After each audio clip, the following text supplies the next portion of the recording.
They breed quickly down there in the dark. But perhaps we can slay them even faster. Hey gang, Ozman here. Something a bit different for me in this video. I just wanted to give you guys some of my first impressions for an indie title that I picked up called Darkest Dungeon. It's a side-scrolling RPG dungeon crawler, and as you can see it has quite a distinctive art style. Not only does it look great, it also has a fantastic voice actor. Just have a listen to this guy's voice. You remember our venerable house, opulent and imperial. It is a festering abomination. I beg you, return home, claim your birthright, and deliver our family from the ravenous, clutching shadows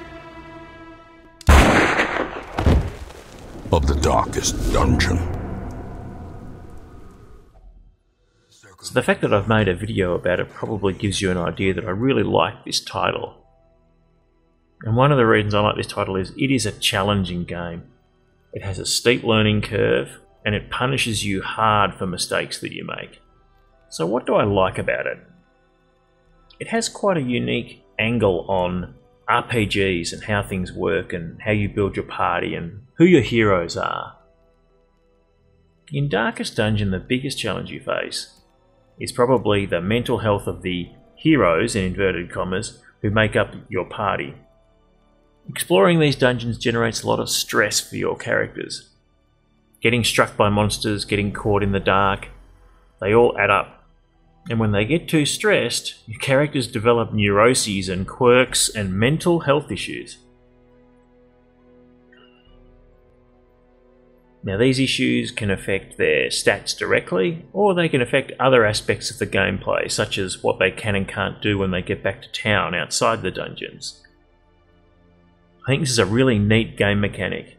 It means that really one of the main resources that you're managing when you're doing resource management is neuroses.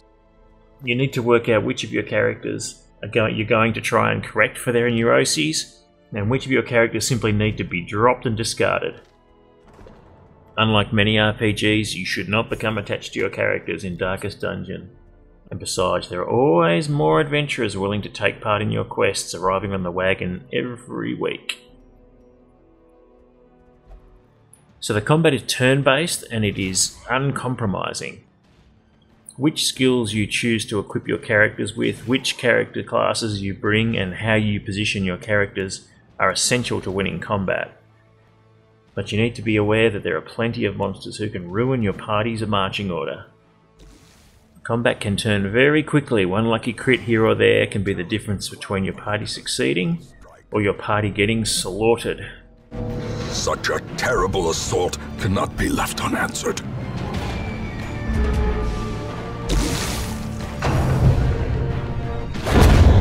Another life wasted in the pursuit of glory and gold. And sometimes getting killed is not as big an issue as having your party's stress levels reach the point where they all go mad. It all adds up to quite a unique experience, one that I'm enjoying so much I thought I had to make this video just to get this off my chest. Now it's still an early access game with all that entails, so I'm not necessarily suggesting you go and buy it yet. I think it's $20 I got it for on Steam Early Access. It's still going to be in early access for quite a few months yet, according to the devs, Red Hook.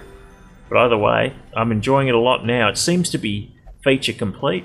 There's no obvious problems. I mean, there are some dungeons that aren't unlocked yet, but apart from that, it's very well polished. So there you go, gang. This is probably why you haven't seen me in TeamSpeak or playing Battlefield or anything lately, because I've been stuck in Darkest Dungeon and I'm loving it. Thanks for watching. Cheers.